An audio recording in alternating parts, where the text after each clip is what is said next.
All right. Well, let's get going. In today's webinar, we are going to be looking at corporate venturing as a professional sport. Over the past 10 years, we have seen CVCs grow in number, in scale, in influence, in large part due to the professionalization of their operating platforms and teams, and the commitment of their parent corporations to really focus on open innovation. And as CVC has become a mainstream strategy for accessing disruptive innovation, it's really evolved into a professional sport played by specialist teams in purpose-built operating models, able to compete in a complex VC ecosystem. But as many of you know, it's not simple to design, to recruit, and to retain specialized professional teams, particularly in the context of a large corporation which appreciates but may not understand what really makes corporate venturing unique. So we're delighted today to spend time digging into what we mean by a professional sport and the implications for team design, for recruitment, and for retention. And I am really excited to have with us Alex Kamenitsky and Dave Stevenson, who are representatives of Munich Re Ventures and Merck Global Health Innovation Fund, two illustrious and highly resilient programs which are recognized VC investment leaders in their respective sectors and are welcome on almost anyone's cap table. And interestingly, both Dave and Alex play an emerging role that we are seeing in more and more mature and sophisticated CVCs, what I call the strategic COO. For many top programs, these individuals are really foundational to ensuring program resiliency and scalability, and that the CVC unit is seen as a must-have, not a nice-to-have. But before moving on to the conversation, I'd like to spend a couple of quick minutes setting some context from our GCV Touchstone 2023 survey. In our institute courses and the benchmarking work we do, we're often asked, what is the right team size and structure? And our answer is always, it depends. It depends on the CVC's strategic innovation goals, on program maturity, on fund size, on portfolio strategy, and on operating model. However, most CVC programs tend to run pretty lean. 71% have a team size of less than 10 professionals, with 1/3 staffed by 3 to 5. But while a new CVC program may start with fewer than 5 people, as the programs and assets under management scale, investment teams may add up to 2 levels of senior investment professional, senior associates, and analysts, much like their institutional peers. But as the CVC industry has professionalized over the past 10 years, we've seen standard roles emerge that combine a professional VC investing function with a professional corporate venture business development, or CVBD, function. We see nearly 40% of CVCs now include this CVBD function, with the teams really focused on facilitating parent engagement and mutual value delivery. And as many as 2/3 of the more mature programs have this capability.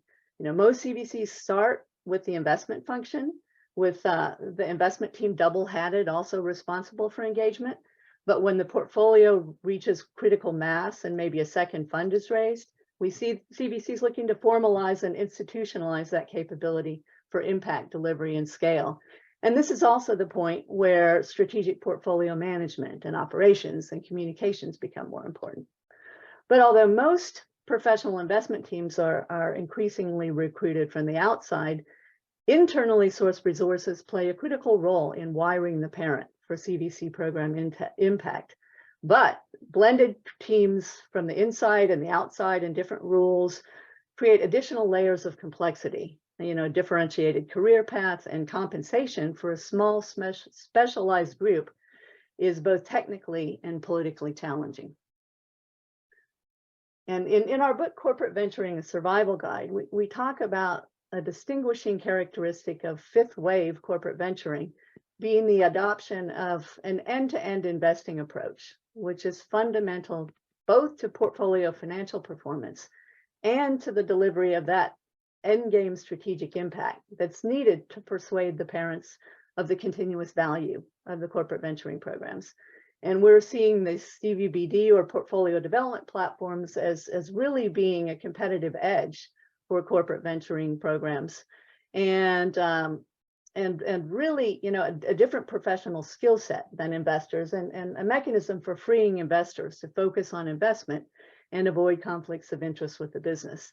And depending on the charter and the strategy of the CVC, these capabilities may break into two general categories, which either may sit fully within the CVC team or be delivered through parent partner or BU partnerships.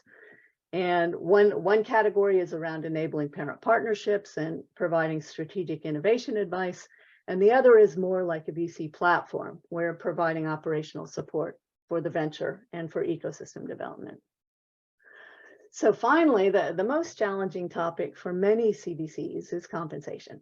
And it's really a conundrum for many corporations, because small corporate venturing teams include new high-powered professional roles that don't fit naturally into existing HR structures.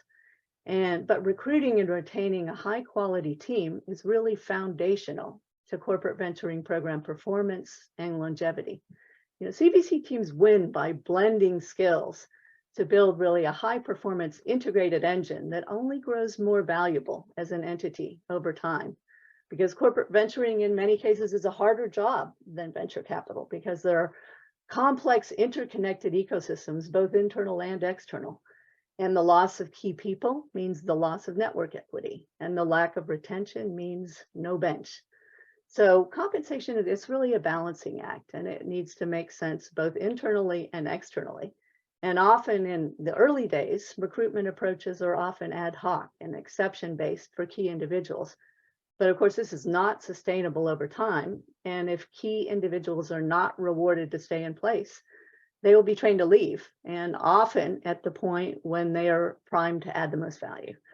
So in response, we're seeing high performance programs establish specialist career tracks and compensation programs that both acknowledge increasing external compensation for talent and diverge from standard corporate roles and structures. And so career path becomes a critical element in negotiation, along with base, bonus, and increasingly financial upside.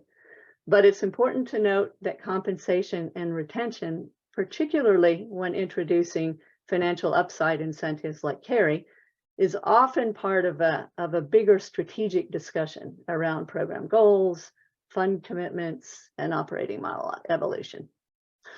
So with that intro, let's see how our panel has constructed and managed their professional teams.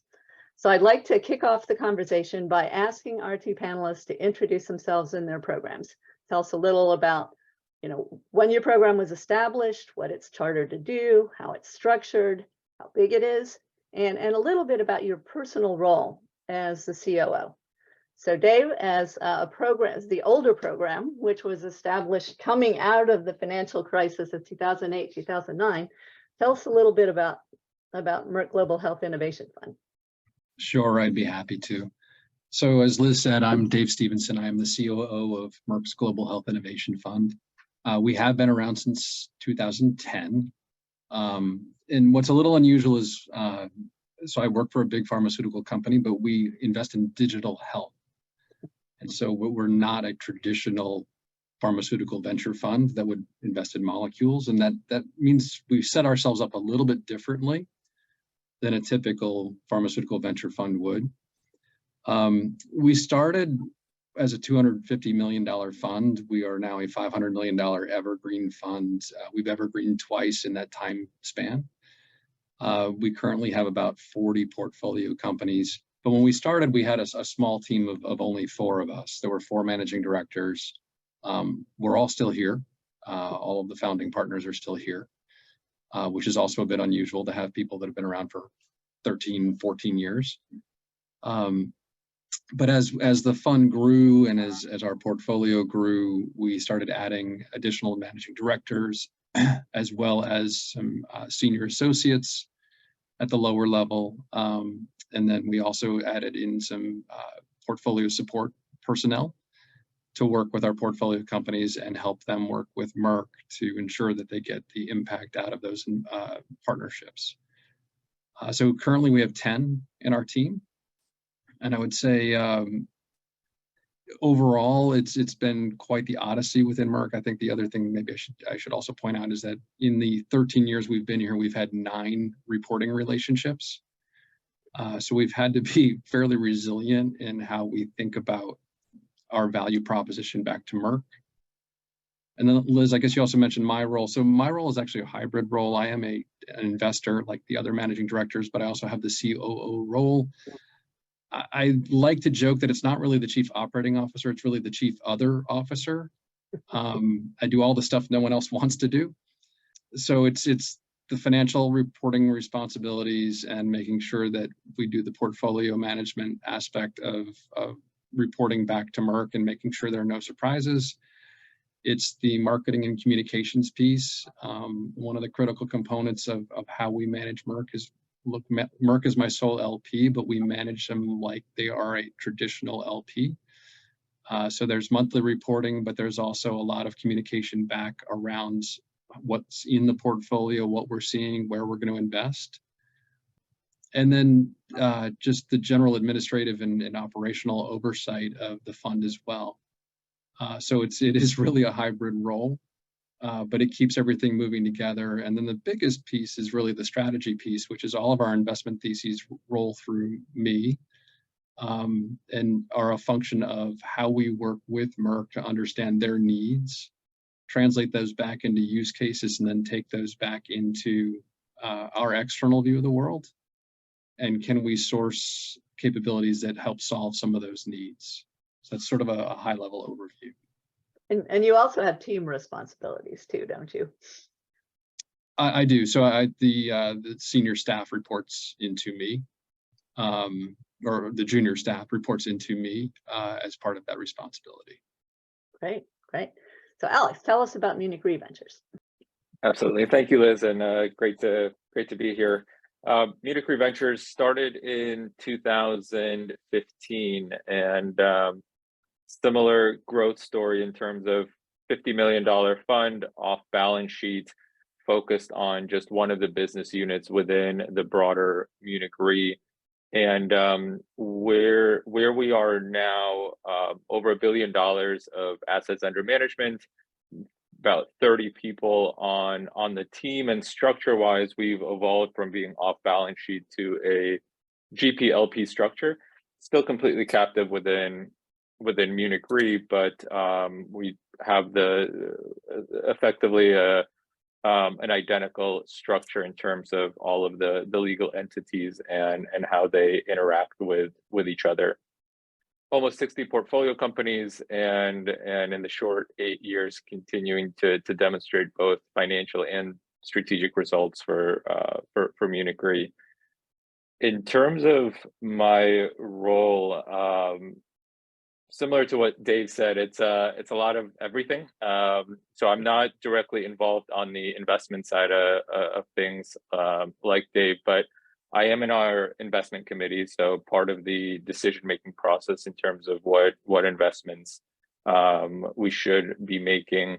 And the junior investment professionals report to me as well, as part of our overall focus on development and talent recruiting and retention.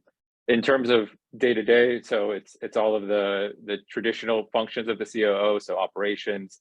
I wear the CFO hat as well, marketing and legal as well. So a lot of everything in terms of the catch-all aspect of the role. Great, great. Yeah, you guys have quite complex and challenging jobs, but you're actually perfectly suited to answer this next question. I want both of you to talk a little bit about what you think makes corporate venturing a professional sport.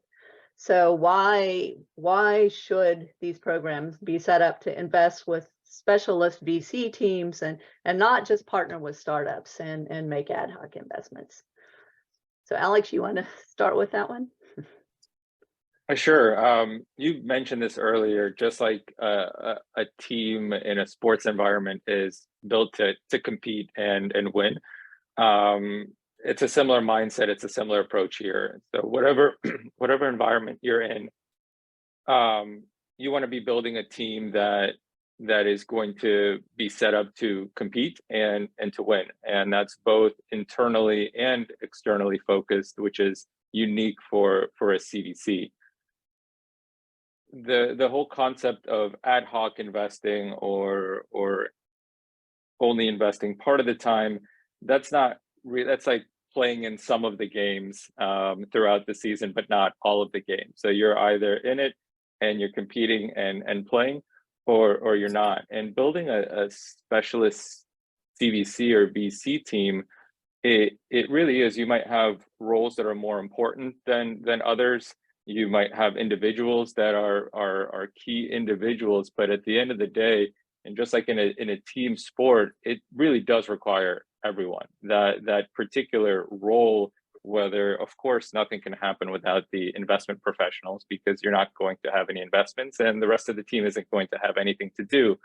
But at the same time, the investment professionals can't do much without all of the support and everything else that happens in terms of driving that long-term success, that stability, and ultimately those results and those wins.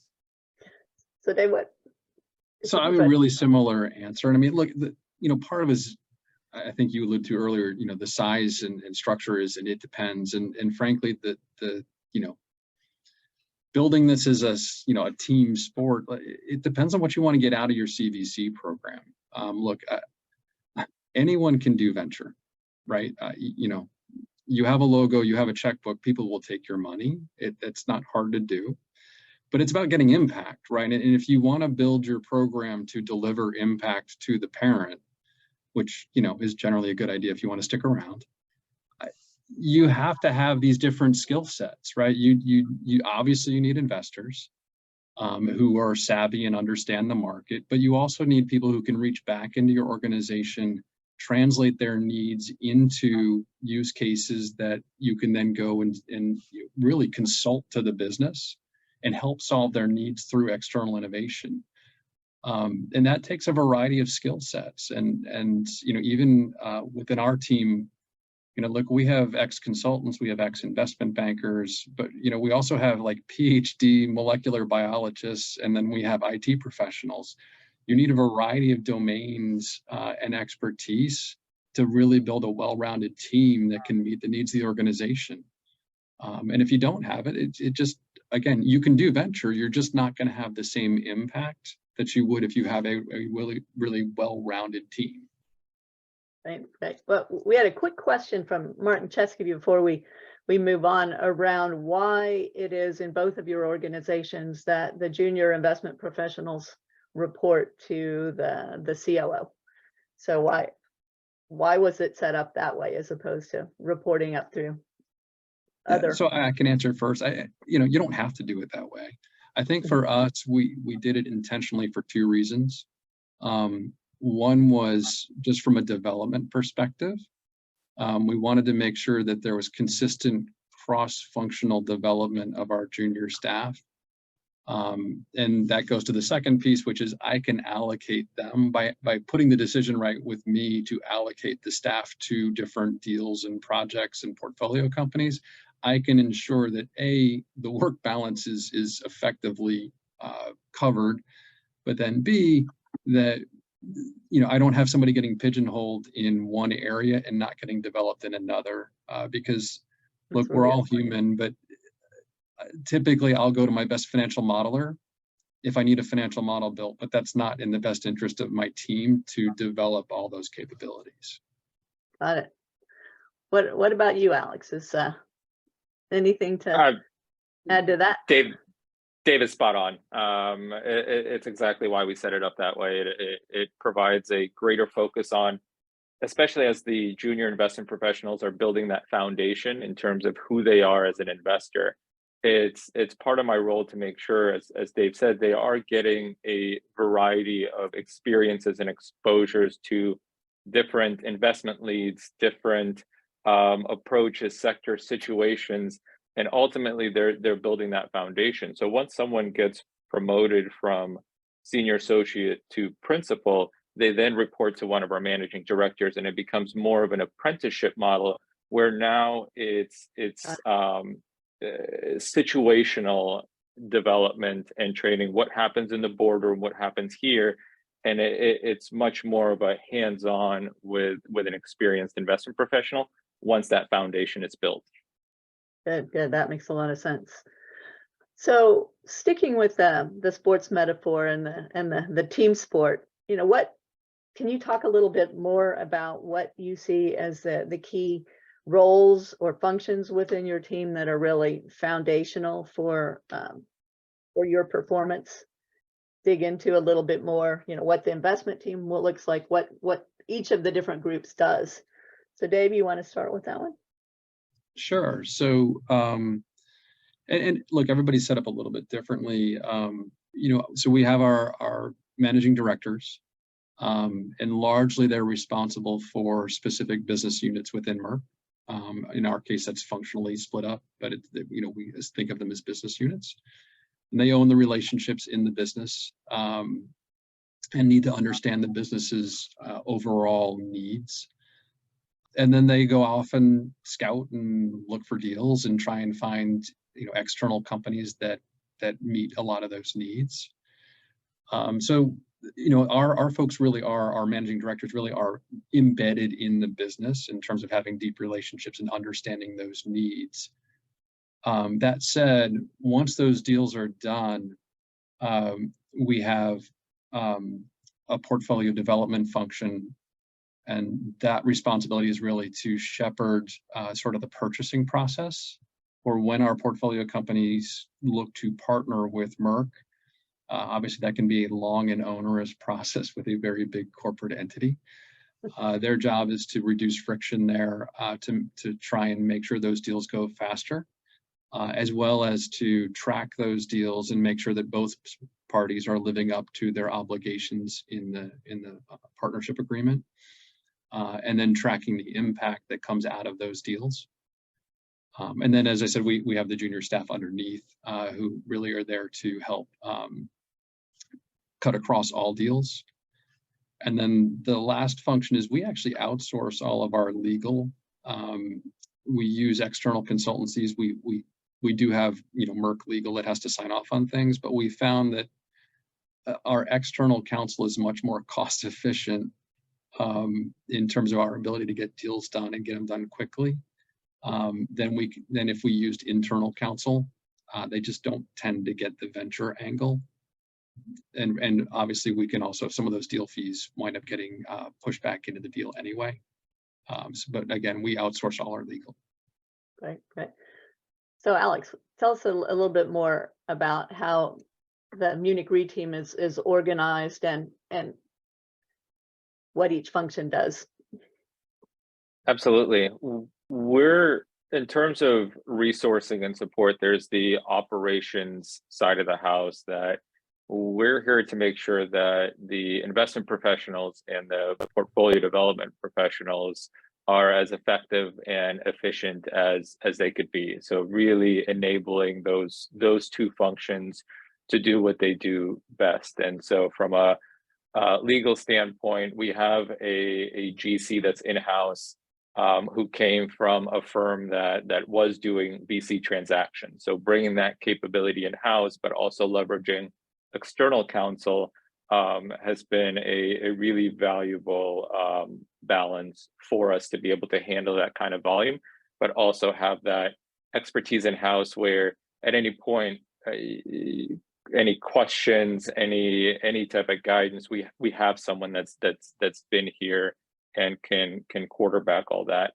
Marketing, operations, finance, kind of the same thing, enabling investment and portfolio development, but also that engagement with the corporate functions to make sure that the reporting, the audits, the compliance, all of that is spotless as we continue to build trust with the parent company. Then the portfolio development and investment individuals are set up based on the sectors that we cover. And so that's where it's a combination of what type of individuals are there based on the expertise that they have. So some of our more technical ones, like climate tech and transportation, have the investment professionals with the more technical backgrounds and expertise versus just generalists that develop knowledge in that space. And so we have investment professionals and portfolio development folks working the sector. That means deal sourcing, that means our very active asset management and working with our portfolio companies, not just in terms of integration and opportunities within Munich Re, but also the broader industry and where we can be helpful. So that's a continued development in terms of how can we make an impact beyond just what we can do in terms of facilitating and creating opportunities within Munich Re, but broader than that in terms of where we've been able to build relationships, connections, and access in the broader ecosystem.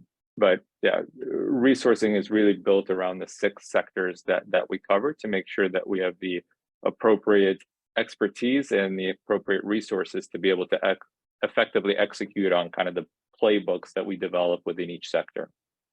And how do you align the portfolio development piece with the investment piece? Are they pods, or are there? Exactly, they're all in the same pod meeting. They're constantly communicating, working together, and the investment professionals are primarily interacting at that board level of the company, where the portfolio development team hits at a different level in terms of whether it's working with head of business development or other functions that are below the founders and the CEO. And it's a good mix and a good visibility for us to be able to both see and understand what's happening and be more proactive in anticipating how we can be helpful before it becomes something that's discussed at the board. Right. And we're the same.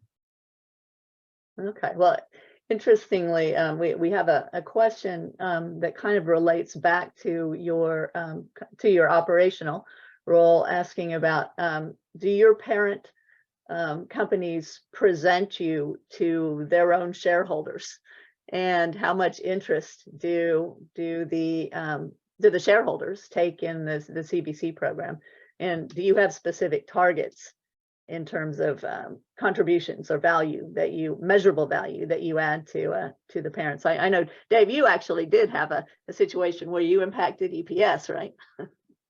Yeah, so I mean, look, the short answer is my shareholder, look, we're a public company, so like, we have lots of shareholders. They don't take interest in us. The Wall Street analysts don't take interest in us. We have had returns that have impacted EPS in a good way. But that said, they're all below the line. We're not a feature in terms of how they talk to shareholders at Merck. In terms of internal targets, we have some financial targets that aren't like huge ones, but it's nothing like, it's not a % of revenues, because we're not, the best way I can put it is, we're here to help make sure that capabilities get scaled more quickly that help Merck compete in its core business. It's like we're not investing in things that will lead to new products for Merck directly, right? I'm not investing in a biotech company. So our impact assessments really aren't on things like revenue lift. It's more in terms of Merck's ability to decrease cycle times, improve throughput, reduce cost, et cetera. And we do keep those, but like they're not at the public markets level of impact on a company the size of Merck. Right. Well, I know Munich Re being more like a financial institution, and I think as your assets under management have exceeded $1 billion, then there may be a little bit different lens on you as an asset manager, as well as a strategic resource. So has this had an impact on your reporting? I mean, you certainly brought in-house some of the professional resources to support that, but it is aspirational for us to matter from a balance sheet standpoint to Munich Re. But at this time, no, the asset side of Munich Re is massive. And so we don't move the needle yet, and not relevant to the shareholders. The impact to the dividend or the performance at this point has been minimal. It's been positive contribution, but not enough to move the needle. Hopefully over time, hopefully as our portfolio matures and some of our early investments realize, maybe we'll get some shout outs, but at this point, not yet. Similar to what Dave said, there is the obligation to the asset side in terms of generating financial returns that are in line and competitive with the expectations of an asset manager like Munich Re, but also very much on the strategic and the business side of the house in terms of providing that visibility, being on the horizon, and making sure that all of the signaling, all of the indicators, all of the technology that's developing, that we're having the conversations with Munich Re, we're providing the opportunities to partner, to learn, that will ultimately down the road impact the core business. So given the kind of the strategic as well as the financial mandate, what is the right blend of internal and external resources? Are you predominantly recruiting the investment professionals, for example, from the outside, and the portfolio development people more from the inside, or how does it work in your organizations? Dave, you want to? Sure. So, I mean, let me start with portfolio development, that's almost critical to come from internal. You really need the deep network and not just been there a year internal, been there a long time internal. You need the deep relationships and the network, and just understanding how stuff gets done in a big corporate, let alone specifically my big corporate. So those roles are really critical to be internal. Occasionally you can find someone that can, figure it out quickly. On the investor side, it's a mix. Again, I think understanding how to get things done at Merck is really critical for our team. Having those relationships, understanding who the key players are, and then, oh, by the way, they change every 2 to 3 years anyway. And so knowing who the next generation are going to be and being able to move with that quickly is really important. So, we've built our team with sort of a mix. Look, if you're starting a program, you probably need a couple of people that have been around the block and run a venture program before. So you're going to hire from outside, but then you want to match that up with internal people who can navigate the organization and help you avoid some pitfalls on how to get things done in a big company. But you really want that mix of internal, external, as well as we talked earlier, domain expertise. Look, if I'm going to walk into our research organization and talk on a peer level to senior scientists, I kind of have to know what I'm talking about, right? And so you do need that entire mix. And again, it is a true team effort. So what about Munich Re? Where do you find who do you recruit from the inside, and who do you recruit from the outside, and for what? It's actually for both investment and the PD side of things, it's been completely external. And so what we leverage, completely agree with Dave, in terms of understanding how the parent works, how to navigate things. We leverage what we've learned. So what Jacqueline has learned over 8 years, what I've learned over 5.5 years, what Ian, our head of portfolio development, has learned over 5.5 years. We're able to help those individuals navigate and hold their hand for a while, because, and it's similar for the investment professionals, we want to make sure we're not setting people up to fail and putting them out there where they don't know what they don't know, and credibility ends up being burned. That can happen both on the investment side or the PD side. It can happen internally, externally.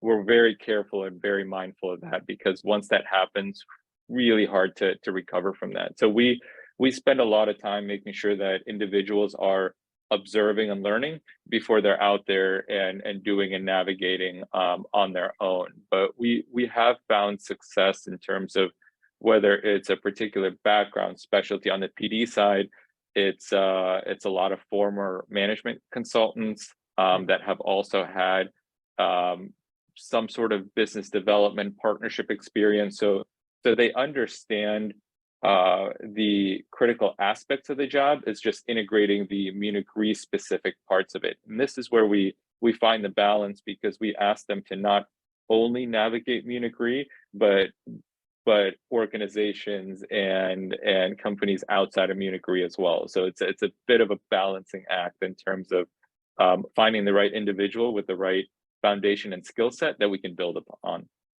And you actually do have some people embedded in the parent, don't you? Don't you have a PD person sitting in one of the business units, and you have someone from the business unit sitting with your team? Correct. Yeah. Someone on the portfolio development that is part of HSB. Yes, part of our team hired externally, but it was really important to be there and build those relationships. Yeah, that's a critical one in terms of connection with HSB and the leadership team there. When I wanted to come back to something Alex alluded to, which is there's sort of a phenotype that of the type of employee you're looking for that helps you be successful here. And I'm biased as well towards management consulting, but they're problem solvers. You're looking for people who can connect the dots really quickly. And so it's that ability to go in and understand a situation quickly, be able to translate that back into terms that whichever side you're talking to, whether that's the portfolio company side and other investors, or whether that's your LP and the business units, it's saying, hey, I understand your needs. Have you thought about it this way? Have you thought about this? Can you do this? And those problem solvers are the ones that tend to be most successful in the role, because they're biased towards action. And that's the one hard part about, like, you can't just take anybody from corporate, right? A lot of corporate folks are great. They're really smart, but their immediate reaction is like, let's go do a study. I'm like, I don't have 9 months to go do a study in my portfolio company, right? And so it's getting those people that really connect the dots quickly. Those are the ones that I'll take a shot on them any day and train them up on how to do a deal, and technical terms and all that kind of stuff. It's that acumen around, can you connect the dots super quickly, that really leads to success. And frankly, those are the people that stick around, because there's not many jobs that provide this level of intellectual stimulation. We have tried to hire people in the past from traditional venture backgrounds, and if they're always chasing the carry, you never keep them. Even funds themselves can't keep people who perform, right? End of the day, you're always chasing the bigger carry. So we're looking for people who have maybe a broader sense of what they're chasing other than just money. Right. Yeah, no, that's interesting. But we've had kind of on a related question, Lukasz from Be Tomorrow Ventures has asked about taking it beyond the CVC team and kind of looking at how do you find people within the corporate parent. We had a BU person participate in one of our courses who talked about, she saw her key success factor was the ability to create action forcing events. So how do you go about finding and incenting people in the parent to work with you to really deliver the impact of those portfolio company relationships? Both how do you find them, how do you partner with them, and do you work with HR to incent them in any way? It's a good question. I think we're still looking for the right answer. Look, there's a variety of corporate tools that are available to us. Point systems and stuff like that, ways of working, and we do try to leverage those. There's nothing specific that our fund's been able to institute outside of the corporate infrastructure. That said, I think we think of it in two ways. One is we are trying to seek out like-minded individuals, because there's a double-sided sword here, right? We can find plenty of people who want to spend a lot of time with our portfolio companies because they're really curious and really want to learn, but they have no budget.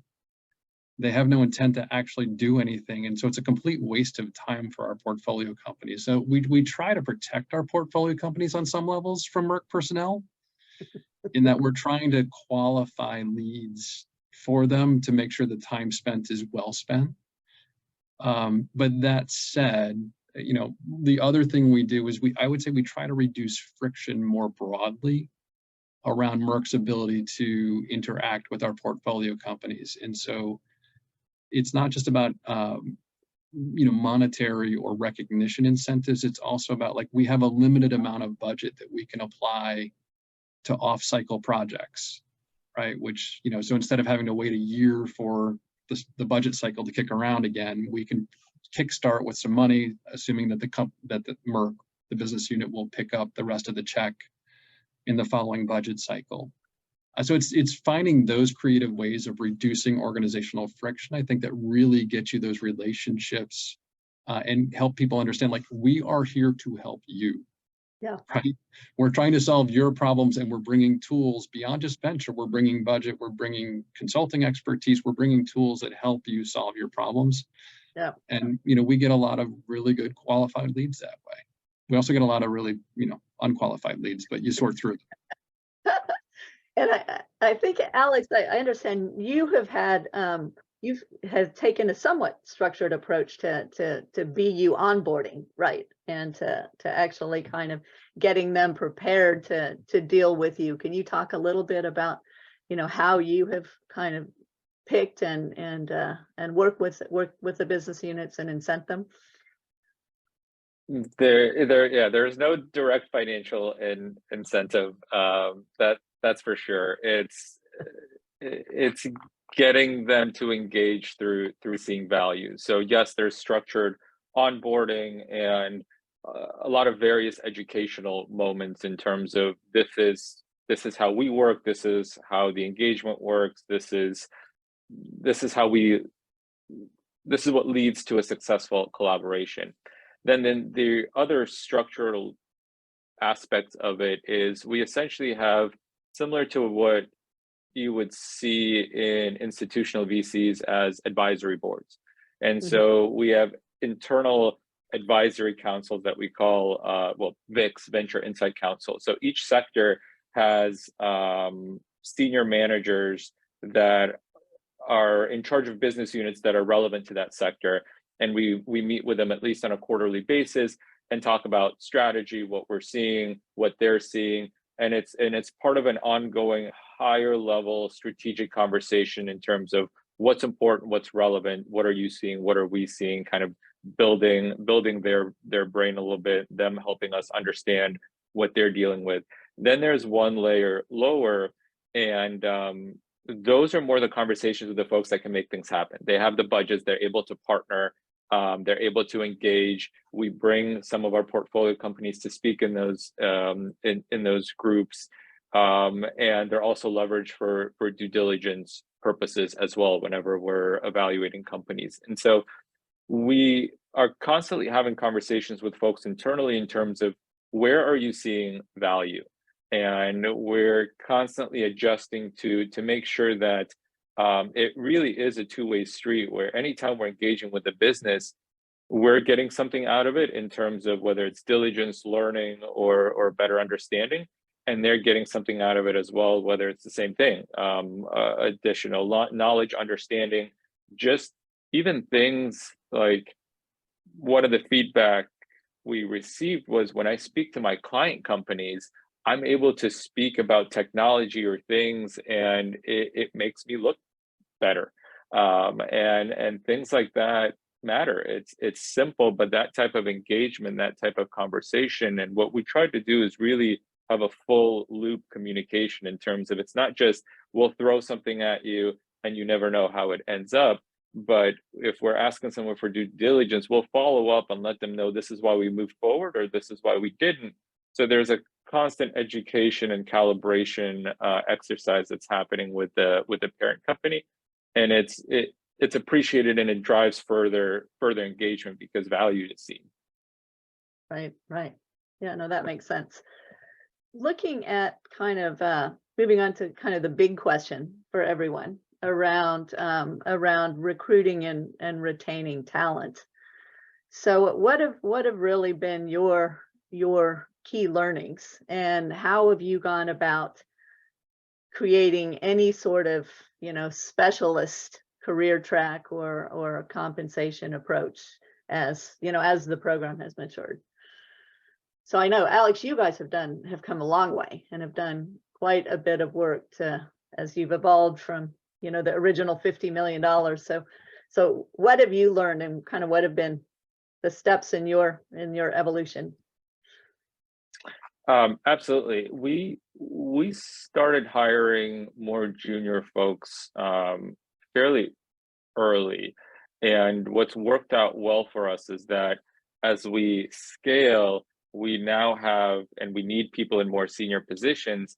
We're not hiring people from the outside. We now have someone that has been here for 4 years in a more junior role that is able to step up in a more senior role. And that has been especially valuable on the investment side, and having people that really understand Munich Re and have really grown up to be strong investment professionals with a really solid reputation as VCs.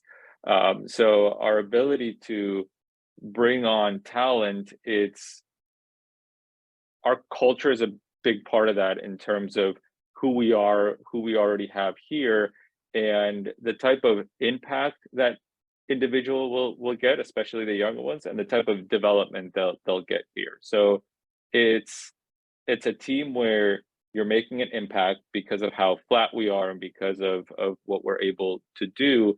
You're getting development because of the structured kind of development program that we have here, and it's a great place to work.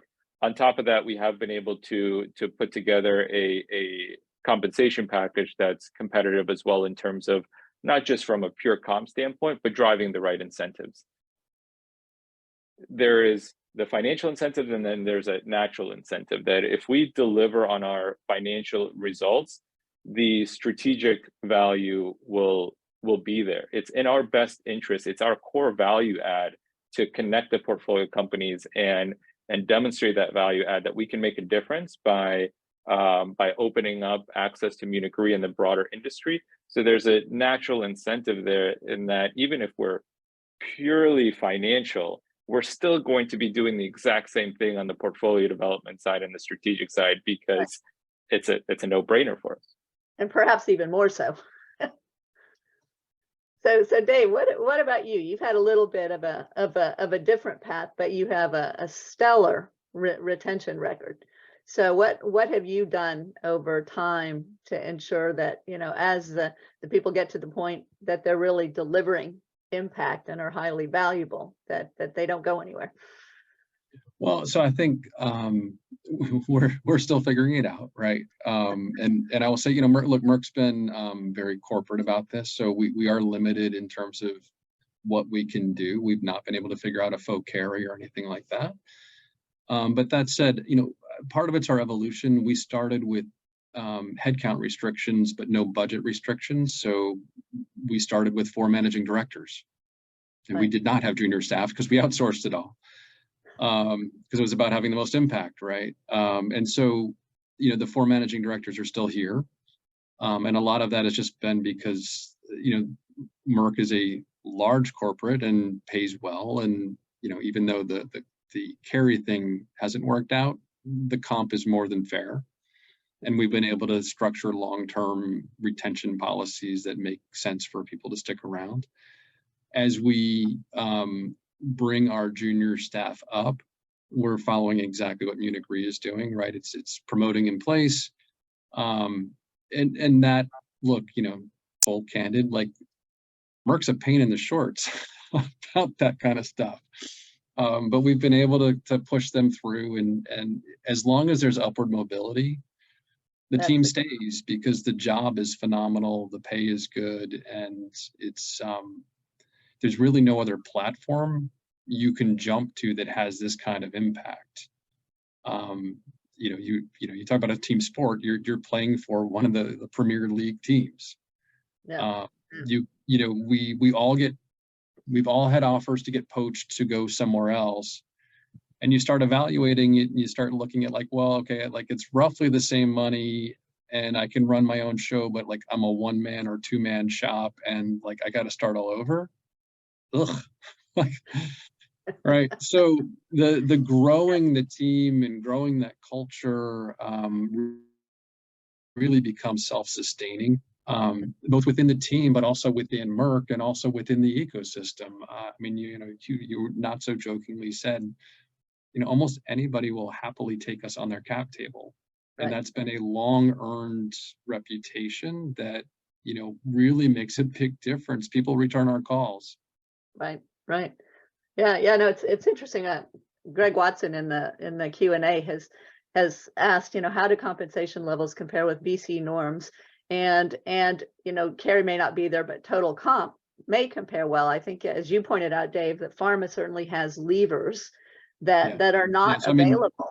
I can tell you that, we're well in the top range for corporate CVC based Yeah. on where we sit in pharma.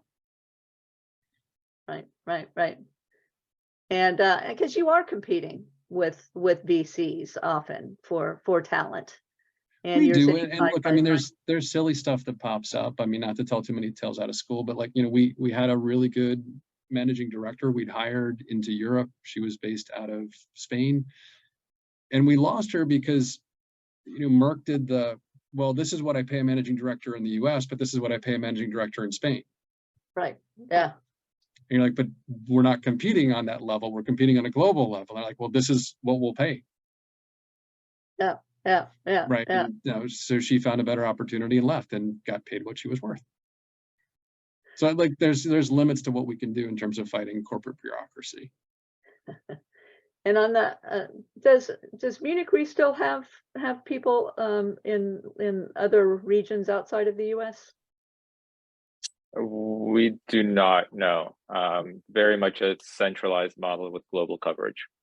Right. Well, we are increasingly seeing more corporations, setting up global teams that and there is always that discussion. Do you keep them at the same level as the set sort of global standards, or do you follow the corporate? And both of your programs do lead, right? And Yes. Right. So you are. We lead, we take board seats. I mean, we follow too, but we lead, we take board seats. We're very active investors. Right. So we've had, from kind of staying with more of the operations side, we've had a question about tools that you as COOs use to track relationships, to track deal flow, to track portfolio management. Can you speak a little bit to any of the applications or tools that you use for? I know it's been a journey. Well, mine will be a frustrating answer in that we use all homegrown tools, so it doesn't help anyone else. But we use all of those. We just built our own. Dave doesn't share his toys. We use Affinity for our CRM and deal flow management, and we use standard metrics for portfolio management in terms of collecting financials, KPIs, and whatnot. Okay. And we have another question around do either of you work with external fund managers? Do you take LP positions in other funds, and if so, why? So we did early on. We don't anymore. We did in our first 2 years of existence, and part of it was just trying to establish ourselves. I would say we largely found those did not pay off. Like we got returns, but the reality is it didn't give us increased access. You could just simply call them and they would have given you access to all of those deals already. Anyway. So we just found they weren't really worth it. The one that was sort of worth it is we did one in Asia, which sort of ticked the box for we covered Asia, but that was largely because Merck choked on the head count that we requested to cover Asia properly. Right. And what about Munich Rehab? We have a couple of times, and primarily as we were getting comfortable with the space in cybersecurity and building up our reputation, our understanding. It was a good starting point, especially to get access to the really early stage ones, so seed and pre-seed, and starting to have that early visibility where we didn't have access at the time. Right, that makes sense. One final question for each of you. Do you have one piece of advice for CVCs that might want to create a role like yours? What a COO role? Well, I mean, look, it's a maturity thing. You'll know the time is right when you have acute needs around managing your own LP and managing your portfolio, and where stuff starts to get out of hand. That's where you need somebody to kind of shepherd all of that. Right. But I think the real key is the bigger picture of, it's where we started this conversation. It's about having impact. And how can you make sure that your team is in best position to have the greatest impact across leveraging all of your resources? And oh, by the way, communicating all of that, communicate, and communicate more. And that's where a lot of this role really becomes important, is because that's what I do. Yeah. Alex, any final thoughts? Yeah, whether it's a fund or an early stage company, there is a moment of realization where I think we need a COO, and it's when whoever is the head is constantly chasing problems and solving problems, instead of having someone that is in a position to anticipate, prevent, and put things in place that prevent a lot more problems than solve. So to Dave's point, and with each fund, that role is going to take on a very different shape, based on what the fund needs are, based on the individual. It's probably the most agile role that I can think of. And it's a professional role. All right. Well, thank you both so much for making the time today and for sharing your wisdom and your war wounds. And we very much appreciate it. And we will quickly jump to a little bit of a review of what's coming next. Okay. Okay. Here we go. Our next, we have on the second Wednesday of June, the 14th, we have our next webinar on quantum computing, how to invest in the next big opportunity. So we hope all of you will join us.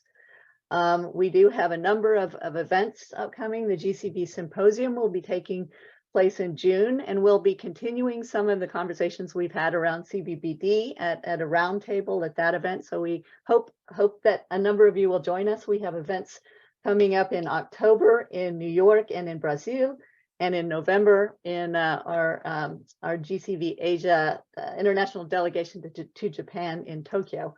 And we do have a number of courses coming up. We have investment programs courses targeted at helping really to understand how to meet the new high bar, as well as our Landing the Value of Corporate Venturing program. And we encourage everyone to visit the Global Venturing website to sign up for the weekly newsletter and really keep a finger on the pulse of what's happening in the industry. And and feel free at any time to contact any of us. We welcome your questions, your comments, and editorial coverage of and replays of all of these Next Wave webinars will be available on the GCV website, and we will be following up to provide you with links and archived information. So thank you again for joining us, and we look forward to seeing you at future Next Wave webinars. Thank you one more time, Alex and Dave. It's been great to have you.